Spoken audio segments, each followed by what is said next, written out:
Eh bien salut les passionnés, c'est XoTurtles et aujourd'hui on se retrouve pour une petite vidéo dans laquelle je souhaiterais vous montrer une espèce très originale qui est la tortue alligator.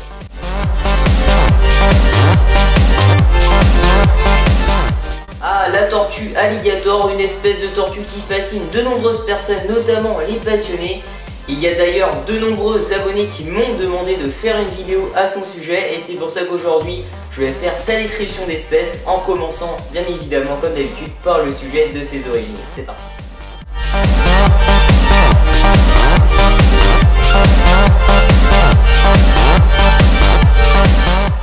La tortue alligator est une espèce qui provient du sud des États-Unis, donc un endroit géographique beaucoup plus au sud que la tortue serpentine, une espèce dont j'avais fait sa description dans une précédente vidéo. Ce qui est des UV du soleil, c'est vrai que jusqu'à aujourd'hui j'avais décrit des tortues qui avaient besoin d'UV du soleil, notamment pour leur apporter de la vitamine D3. Et bien la tortue alligator est une tortue qui n'a pas besoin d'UV, c'est-à-dire que vous n'êtes pas obligé d'en installer si vous souhaitez l'héberger chez vous, que ce soit en intérieur ou en extérieur. Si vous l'hébergez dans un endroit intérieur, vous n'êtes pas obligé de lui apporter une source de lumière contenant des UVB. Pour la suite de la vidéo, on va tout de suite enchaîner avec le sujet de son vidéo. C'est parti.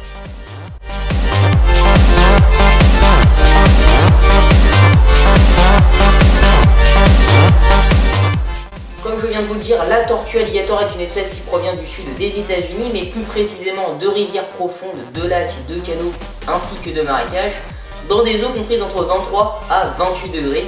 C'est pour cela qu'il faudra être prévoyant si vous souhaitez héberger cette tortue chez vous.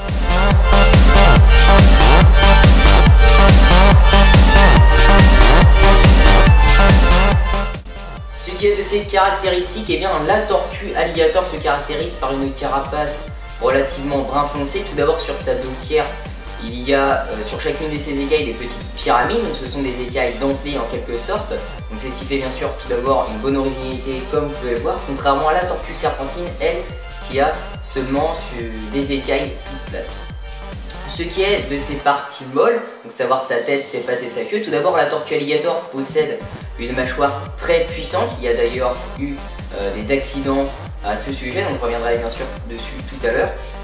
Ce qui est encore plus original, c'est que c'est la seule tortue qui possède un leurre en quelque sorte, c'est-à-dire qu'à l'intérieur de sa mâchoire, elle va avoir en quelque sorte un leurre, donc ça va être un petit bout de peau rouge qu'elle va faire agiter quand elle sera sous l'eau, dans un fond de lac, d'une rivière ou autre, et elle va rester immobile, la gueule ouverte, en train de faire agiter ce petit leurre, et les poissons vont croire du coup que ça va être bien un ver de terre, un ver rouge ou autre, et du coup les poissons vont venir dans sa gueule et la tortue aura plus qu'à la refermer pour manger ces poissons. Donc ça va être une autre technique de chasse, bien sûr c'est l'une des seules tortues qui va chasser ainsi, puisque la nature l'a dotée d'un leurre et c'est la seule tortue qui en a une à ce jour.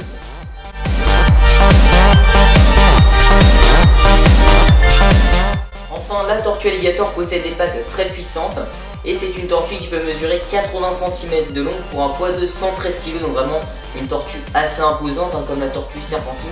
Ça va être deux tortues très imposantes et il va falloir avoir une très grande responsabilité si vous l'avez donnée chez vous, puisque c'est une tortue très dangereuse, comme je l'ai dit tout à l'heure, qui a apporté de nombreux accidents.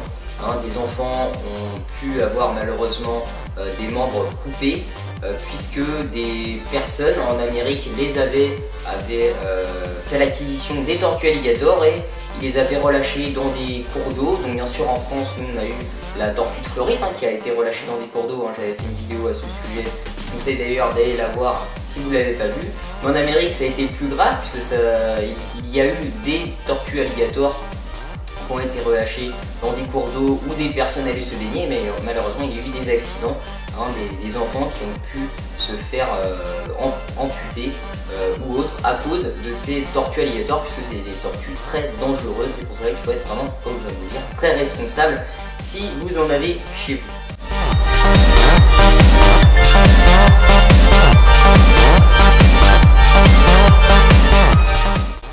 Ce qui est de la maintenance, c'est bien la tortue alligator est une tortue qui ne possède pas vraiment de soucis particuliers. D'ailleurs, elle s'adapte parfaitement bien en captivité. C'est pour cela que vous pouvez bien sûr en héberger chez vous. De préférence, elle sera installée en bassin extérieur.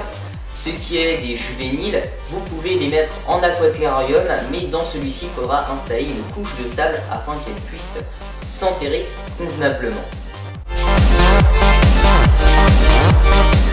Dans son bassin extérieur, n'hésitez pas d'installer différentes cachettes afin d'éviter tout type de conflit entre les différents individus. Ce qui est des juvéniles, n'hésitez pas d'installer dans leurs milieux aquatiques des petits poissons afin que les tortues puissent se nourrir quand elles le souhaitent. En parlant d'alimentation, son régime alimentaire à la tortue alligator dans son milieu naturel va être le plus souvent donc, des mammifères, des amphibiens, des invertébrés divers et des tortues, donc ça va être une espèce relativement coriace. En captivité, vous pourrez leur donner autant des proies vivantes que mortes, donc à savoir du gésier, des rats, des souris, du cœur de volaille, donc des produits comme ceci pour pouvoir lui apporter une alimentation correcte. Enfin, on va tout de suite passer au dernier sujet de la vidéo qui est bien sûr celui de la reproduction.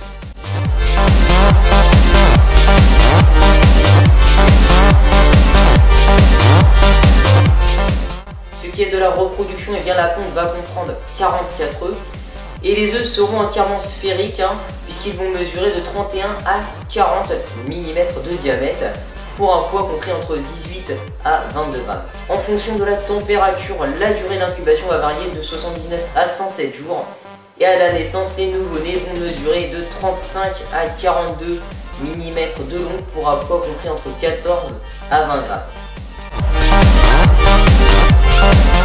C'est la fin de la vidéo, je vous remercie de l'avoir visionné. Je vous dis à bientôt, portez-vous bien, allez salut à tous.